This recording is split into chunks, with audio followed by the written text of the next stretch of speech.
Where do I stand on the big issues of the day? Let's nail these down real quick. The Ukraine.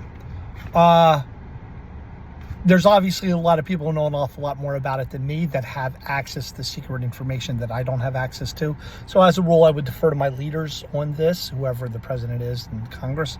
But, the basic point would be, if I had my druthers, I would absolutely declare war on Russia. I would put American troops on the Ukrainian soil. I would send guarantees to Russia that we would not invade Russia proper. I would, say you define that line that you cannot cross.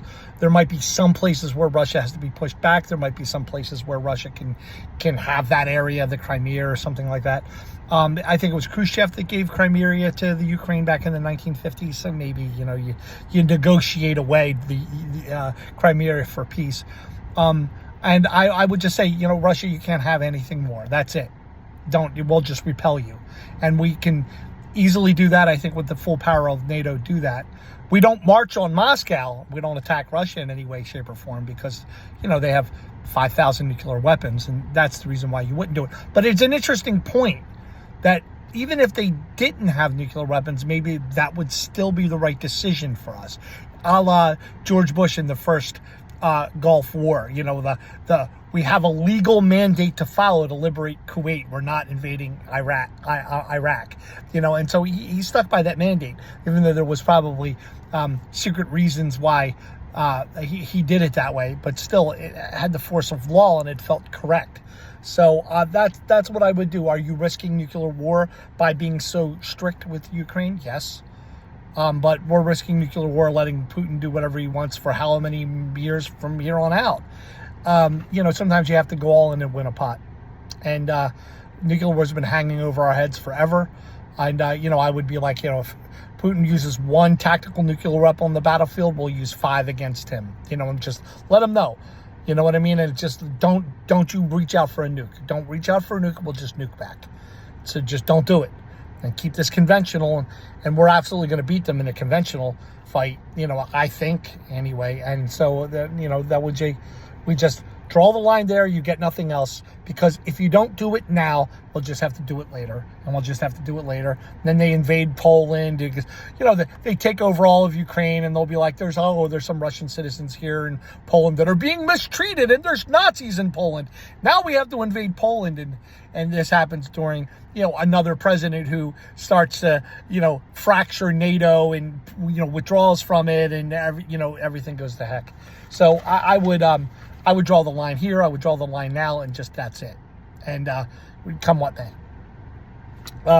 Again, in all cases, for obviously something like that, I would defer to my leaders because they have access to all kinds of secret information. And the second thing I talk about is Trump. I would definitely vote for Biden in the next coming election, but that's not to say that I'm not mystified why there's 70 million or so Americans that support Donald Trump for president.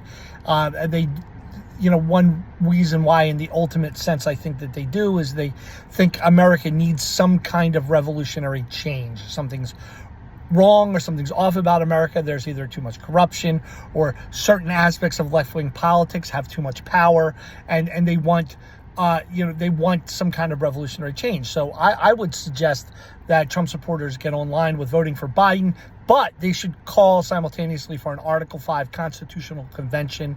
We have 19 states and 34 state legislators. If they call for a constitutional convention, we can have a constitutional convention, and there we can, why don't we have one for the semi-quincentennial in 2026, the 250th year anniversary of America. We can have one then, and we can hammer out, a brand new constitution, and everyone can remember what's important: freedom of press, freedom of speech, things of that sort. And freedom of the press reminds me of, something I'm still very upset about: the murder of Khashoggi in Turkey, there by probably at the orders of that Saudi Arabian prince. But we got to remember what's important. right? We got to remember what's important. And so we could go back over our Constitution and recognize why the right to have guns is so important. And maybe, the left can win a little issue on making sure that gun owners have a responsibility to be secure with their weapons or something like that. I don't know. Just can the right on the gun control give the left anything? Maybe not, but I certainly wouldn't want to take away the right's guns. Honestly, I would have thought that way. Go back to Sandy Hook. After the murder of all those little kids in Sandy Hook, my reaction inside of myself to it was like, you got to take away guns for everyone. You know what I mean? And that certainly would have been my reaction at the time. But I definitely see why the people on the right are totally against that idea, because they just think there's some kind of like overarching government that's trying to take over everything. And I get your point of view. You have a point. I realize that. So it's like we can't take away guns from everyone, and we should reaffirm the right to own and bear guns. Abortion. When you consider abortion and you're trying to crack the puzzle of how to feel about abortion, you have to talk about God. There's no choice. I don't think anyone knows if God's there. I don't think God has ever communicated to anyone. Just people believe that God has. So I'm an agnostic. I don't know if God's there or not, but I definitely accept as a postulate in my mind that that there is an all-loving God who triggered the universe into existence at the Big Bang and is watching it flower.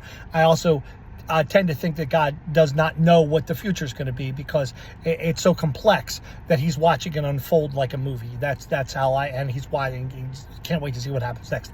Since he doesn't know the future, there's some point in the past where he didn't even know the future, so he didn't even know human beings were going to come into existence. I don't think I disagree with across the board with some of the axioms of the Bible. Though the spirit of the Bible I certainly love, and I still consider myself a Christian, but so much of the Bible is just wrong about stuff, and I don't think it's the Word of God. I don't think it's even the inspired Word of God. I think a lot of people who wrote it were trying to be good people who were trying to think about God, and they just got God all wrong. That being the case, you have the idea that there, in some cases, abortion is morally necessary.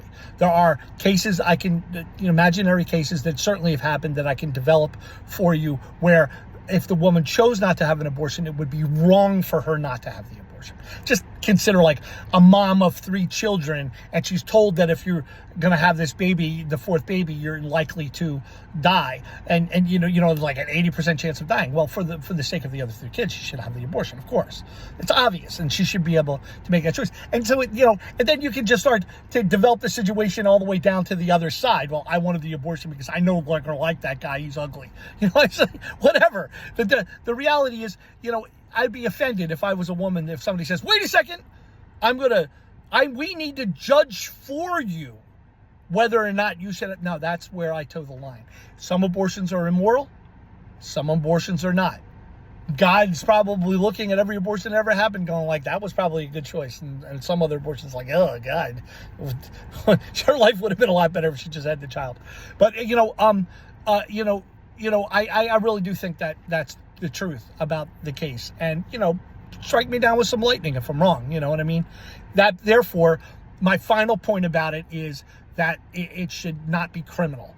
And the only reasonable legislation for me is something like, if it's a 266 gestation day period for a human child to be born, you set a number, and that's the number after which it could be considered criminal. Like at the 240th day or the 220th day or whatever the 3rd trimester or 2nd trimester is, all that stuff. If the abortion happens, because we certainly have the technology of knowing when the child was conceived, if the abortion happens after that date, then questions can be asked. Well, doctor, why did you do it? Oh, it was very necessary for the health of the mother. Things of that sort. But if it happens before that date, no question should be asked. It's left completely to the decision making of the woman, and that's it. That's absolutely the correct attitude to have about abortion. How do I feel about the COVID vaccine? Oh, by the way, about abortion, last thing to say. I've gone back and forth on how I felt about the original decision of Roe versus Wade. I don't really think the decision by Harry Blackmun, the Supreme Court Justice of Roe versus Wade, was a well-written decision. I don't think it was correct under the Constitution. But I do know, in all practicality, judges sometimes have to do things that are a little bit outside of strictly correct under the law. And you have the idea of if you have abortions in this state but not in that state, it creates all kinds of problems. Anyone who's clear thinking enough about abortion can come to realize that the correct public policy for it is to never allow it to be criminal. And therefore, since we live in a nation with so many people who can't figure out the nature of reality properly, can't quite get their hands around what the truth of about God is, and so they get so confused about abortion, and they prioritize human life from conception above the axioms of freedom for a person to make the correct moral decisions for themselves.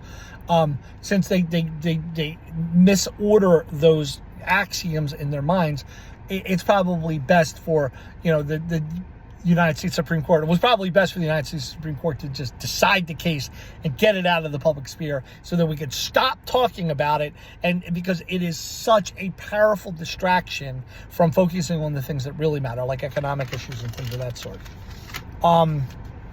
The vaccine, definitely, I think you should take your vaccines. I've studied how clinical trials work. I looked at the Pfizer vaccine results. I've talked to a person who was in that particular clinical trial. I have abundant evidence to indicate that taking the Pfizer vaccine when it first came out was actually helpful in preventing people from getting sick. The mathematics of it's too clear. The way they conduct clinical trials is a really powerful system, phase 3. And I remember talking to some right-winger who was against the vaccine, and I mentioned, well, now that the COVID vaccine is in phase 4, he flipped the phase 4 clinical trial. He flipped out and said, see, it didn't even finish its clinical trials, and they forced everyone to start taking it. I'm like, yeah, well, every drug after it's put on the market is permanently in phase 4 clinical trials. Guy didn't even understand how it works. So yeah, I think you should definitely take your vaccine. In regards to an Article 5 Constitution, I think that after we have an Article 5 Constitution, we could go back over how we deal with our economic system and probably create a system of universal basic income for every American, maybe for everyone in the whole world. Everybody gets a little bit of money every day. I'd start the system by, because once you have the system in place, you can give everyone a penny and wait 1 week and see how that affects things. And then give everyone, 8 billion people, another penny and see how that affects things. And how do they get that 1 penny? They have to go online and, register for it, and show that they're a unique person with whatever, iRetina, DNA, all the kinds of systems to do that, and, to make it difficult to fraud it out. And, as time goes by, we get to the point where everybody gets $5 a day. Then when a homeless guy's begging for money on the streets, you could be like, dude, you got your $5. And, and people, in a poor area could collectively make a decision to use the money they're getting to, buy something that they decide that they need. They need water purification or better sewage or something. Don't go into an area and say, hey, we're going to tell you what you need. No, you let people decide for themselves what they need. I think universal basic income is a fundamental way also to inaugurate reparations for everyone who's deserving it in America, specifically culturally. I'm talking about African Americans because of the history of slavery. There were certain it was just downright awful, and it's one way to fix it. If somebody can demonstrate genetically, because we have the technology now to be able to show that you are actually a person who didn't immigrate from Africa in 1930, but you're actually, a descendant of a plantation, in South Carolina or something like that. As soon as you can show that, maybe you get more universal basic income than other people. You know what I'm saying? I just think until things are rectified there, again, you can't force it. It's got to be something that comes from the decision-making of the legislator, the decision-making of the people.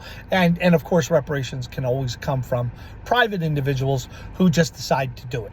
And they leave the money in their wills. And if you could just get the system set up and let years go by and roll it along, and eventually, that's one of the reasons why I'd love to have a new constitutional convention, because it would get everyone, we blot out parts of the Constitution. We kind of already have, but still blot out parts of the Constitution that where it started off wrong.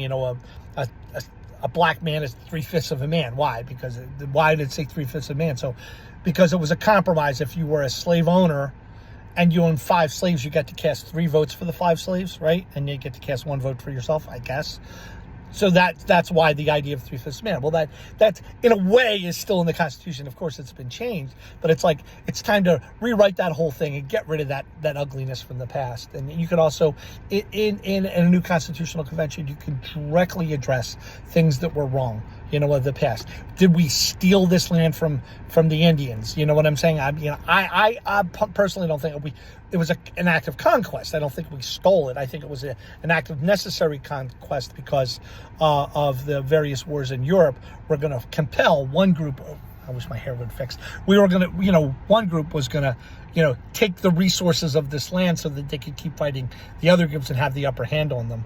At some point, I don't know how else to say it. I mean, it's rude to say it like this, but the more advanced cultures, the more technologically advanced cultures of Europe were necessarily going to take over North America. And that was the manifest destiny of the history of this nation. But it doesn't mean it was right. It's awkward, it's difficult, it's sad, it's tragic, it's stolen, maybe too strong a word. In the end, one way to rectify it, universal basic income, and then maybe if you can show you're a Navajo Indian descendant, instead of getting $5 a day, you get $10 a day. I don't know, something. You know what I mean? That would be at the decision of Congress. They could make it $6. They could make it $5 and 1 penny more, because as a gesture of goodwill towards the idea that we're sorry for that happened. Climate change. Yeah, I mean, I see both sides. I think both sides are true. I think climate change has every ability to devastate the world. I think changing our society so that we lower CO2 emissions drastically also has the power to devastate society. So I think both sides can devastate society. So the only thing we can do is forge ahead, look for technological solutions as much as you can, and wherever possible, create greater efficiency in our use of energy, and cross our fingers that we don't kill ourselves with it. That's why we need go forward with AI, because AI has artificial intelligence. Particularly if general artificial intelligence gets started, therein lies the thinking power that might solve problems. I was just thinking about this. If somebody goes shoplifting at a drugstore somewhere, right? What's the reason why we don't catch the person for shoplifting? We certainly can. All you have to do is look through the videotapes and you'll catch who stole the. Why don't we do it? Because it's too hard. How many man hours it takes to sit there and look at the videotapes to figure out who did that shoplifting? And when, instead of spending all that time looking through the videotapes, you could just place the tube of toothpaste, and you just absorb that as a cost, the cost of doing business. Well, wait until AI can look through our videotapes. It's like, hey, Mr. AI, can you look through the past, 17 hours of videotapes and from 30 different cameras, and can you figure out who stole this tube of toothpaste here? And just on it, if Siri comes on, I'm on it, Siri, whatever. And it's like, 20 minutes later, and say, yeah, it was John who stole the tube of toothpaste, the employee that you fired yesterday. I was like, oh, there you go. That changes the world. And that's why I think, in an Article 5 convention, we would create a more robust legislator. Congress, it doesn't seem to be up to the task of really taking care of the things that it needs to take care of anymore. And what we simply need is more legislators, that have more power to research and more power to investigate things, just more thinking power. You only got 535 minds behind a country this size with a budget of $7 trillion. And you're telling me that they're sufficient and up to the task of figuring out, what we should be doing. I mean, and how to spend our money. I think we need probably 2,000 to 3,000, 4,000 federal legislators, so that each one individually has a little bit less power, but more collectively they're able to make better teamwork decisions, and we get over our political fracturing and unite our country better. So ultimately, America can, lead the way for the rest of the world. We keep our sanctions going on Cuba. We keep our sanctions going on Russia. We keep our sanctions going on, China. We keep our sanctions going on North Korea. They'll get weaker and weaker and weaker as we get stronger and stronger and stronger, maintain the status quo until they finally decide to get on board with the world order. You know what I'm saying? Like, if you shake a hand and make a deal, then the deal's enforceable by courts everywhere. A society has a duty to do very fundamental things. They should have laws that are, a society should have laws that are transparent and clear and good. They should have that maximizes the freedom of everyone to the extent possible.